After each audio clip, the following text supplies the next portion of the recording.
اعوذ باللہ من الشیطان الرجیم، بسم اللہ الرحمن الرحیم۔ بہت ہی پیارے مسلمان بھائیوں اور بہنوں، السلام علیکم ورحمۃ اللہ وبرکاتہ۔ میں غلام مصطفیٰ اپنے یوٹیوب فیس بک چینل پیام اسلام سے آپ سے مخاطب ہوں۔ اس سے پہلے میں نے نماز میں ہونے والی ممکنہ طور پر غلطیوں کی نشاندہی کی ہے۔ 4-5 ویڈیو میں اس سلسلہ میں بنا چکا ہوں، اگر آپ نے دیکھی ہوں گی تو ضرور آپ اس سے مستفید ہوں گے۔ دراصل ہم تھوڑی سی توجہ نہیں کرتے، بہت ایزی لیتے ہیں، لیکن جس طرح اردو میں بھی تھوڑی سی اونچ نیچ سے لفظ بھی بدل جاتا ہے تو اس کا مفہوم بھی بدل جاتا ہے۔ مثلا جس طرح دعا ہے، اگر اس کے عین کی بجائے غین کا نقطہ اس پہ اوپر دے دیا جائے تو دغا بن جاتا ہے، اور اسی طرح محرم اگر اس کے نیچے نقطہ آ جائے، ایک نقطہ ہی تو ہے تو لفظ مجرم بن جاتا ہے۔ چونکہ عربی زبان ہماری مادری زبان نہیں ہے، اور حقیقت یہ بھی ہے کہ ہمیں اس سے زیادہ دلچسپی بھی نہیں ہے، لیکن بحیثیت مسلمان ہمیں کم از کم نماز کو ضرور اچھی طرح سیکھ لینا چاہیے۔ اور میں بڑے وثوق سے یہ بات کہہ رہا ہوں کہ آج تک آپ کو کسی نے، آپ نے نہیں سنا ہوگا کسی نے بھی ان غلطیوں کی طرف نشاندہی کی ہو۔ یہ اللہ کی توفیق ہے، میرے ذہن میں یہ بات آئی اور میں اس کو آپ کے ساتھ شیئر کر رہا ہوں۔ میری یہ باتیں آپ کو اچھی لگیں، میری ویڈیو آپ کو اچھی لگیں تو برائے کرم آگے شیئر ضرور کیجئے، کسی نہ کسی کا تو ضرور بھلا ہوگا۔ اور ہو سکے تو میرے چینل پیام اسلام کو یوٹیوب پہ یا فیس بک یوٹیوب پہ سبسکرائب کر لیں، یا پھر فیس بک کو فالو کریں، تو آئندہ بھی آپ کو اس طرح کی ویڈیو دیکھنے کو ملیں گی۔ آج جو اس موضوع پہ میں گفتگو کرنے والا ہوں وہ ان سب سے اہم ہے۔ ہو سکتا ہے ویڈیو تھوڑی سی لمبی ہو جائے، لیکن اس کو غور سے اور اخیر تک ضرور دیکھیے، انشاءاللہ آپ کو بہت فائدہ ہوگا۔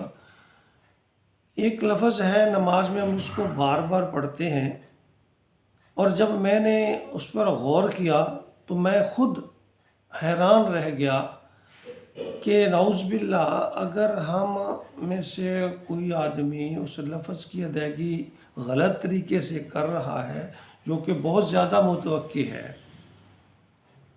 تو مجھے نہیں پتا اللہ تعالیٰ کیا معاملہ فرمائیں گے، نہ میں کوئی فتویٰ دینے کی حیثیت رکھتا ہوں، لیکن آپ جب دیکھیں گے، غور کریں گے، سنیں گے تو آپ بھی ضرور حیران ہوں گے۔ لفظ ہے، نماز شروع ہوتی ہے سبحانک اللہم، سبحانک اللہم و بحمدک، اور یہ لفظ جو سبحان ہے ہم سجدے میں بھی پڑھتے ہیں سبحان ربی الاعلیٰ، رکوع میں بھی پڑھتے ہیں سبحان ربی العظیم۔ لفظ سبحان جس کا مفہوم پاکی، حمد اللہ کی، کہ اللہ تعالیٰ تیری ذات پاک ہے، حمد کے لائق ہے، حمد و ثنا کے لائق ہے، اتنی حمد و ثنا جس کی کوئی انتہا نہیں۔ یہ اس کا مفہوم تقریباً سبھی مسلمان جانتے ہیں سبحان کا۔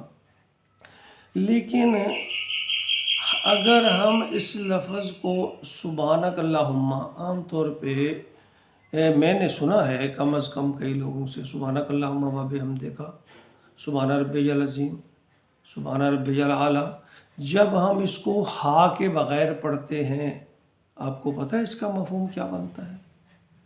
پہلی بات تو یہ ہے کہ سبحان لفظ، سبحانک اللہم، سبحان لفظ، میں نے عربی کی لغت چھان ماری، مجھے سبحان لفظ ملا ہی نہیں۔ لفظ سبحان عربی میں ہے ہی نہیں۔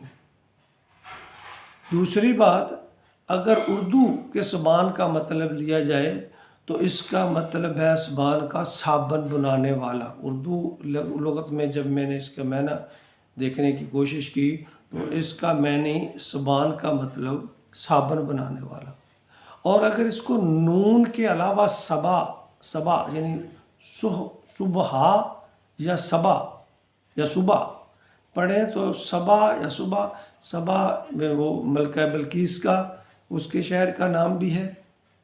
اور صبا یہ صبح یہ مشرق سے مغرب کو چلنے والی ہوا کو بھی کہتے ہیں پروا جسے ہم پنجابی میں پورا بھی کہتے ہیں۔ یعنی کوئی مطلب مفہوم نہیں بنتا سبحانک اللہم کا، اور بہت غلط مطلب بنتا ہے۔ سبحانک اللہم، پاک ہے اللہ تیری ذات، حمد و ثنا کے لائق ہے۔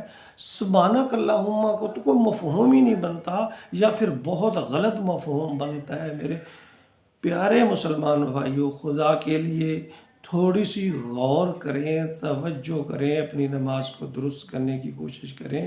سبحان لفظ عربی لغت میں ہے ہی نہیں، اور پھر اللہ کا نام ہے، اس کے متبادل اگر ہم ایسا بے تکا لفظ اس کے ساتھ جوڑ دیں سبحانک اللہم یا سبحان ربی العظیم نعوذ باللہ، تو اس کے مفہوم بے تکا بنے گا جو میں زبان سے بیان نہیں کر سکتا۔ تو خدا کے لیے اپنے اس لفظ کی درستگی کیجئے۔ صبح سینے سے آواز آنی چاہیے، سبحانک اللہم، سبحان ربی العظیم، سبحان ربی الاعلی۔ پھر میں آپ سے گزارش کروں گا، یہ سبحانک اللہم یا سبحان ربی العظیم، سبحان ربی العظیم یا سبحان ربی الاعلی، یہ اتنا غلط مطلب اس لفظ کا بنتا ہے جو قابل بیان نہیں ہے۔ تو خدا کے لیے اپنے بچوں کو، اپنے بڑوں کو میری ویڈیو ضرور دکھائیے گا، اور اس کو شیئر کیجئے، زیادہ سے زیادہ شیئر کیجئے خدا کے واسطے، تاکہ ہماری نمازیں درست ہو سکیں۔ اگر آپ کو میری ویڈیو اچھی لگے تو کم از کم میرے لیے دعا ضرور کیجئے گا کہ اللہ تعالیٰ مجھے اس سے زیادہ بہتر اور اچھے انداز میں اسلام کا پیغام آپ تک پہنچانے کی توفیق عطا فرمائے، اور میری اس کوشش اور کاوش کو اپنی بارگاہ میں قبول فرمائے۔ آمین یا رب العالمین۔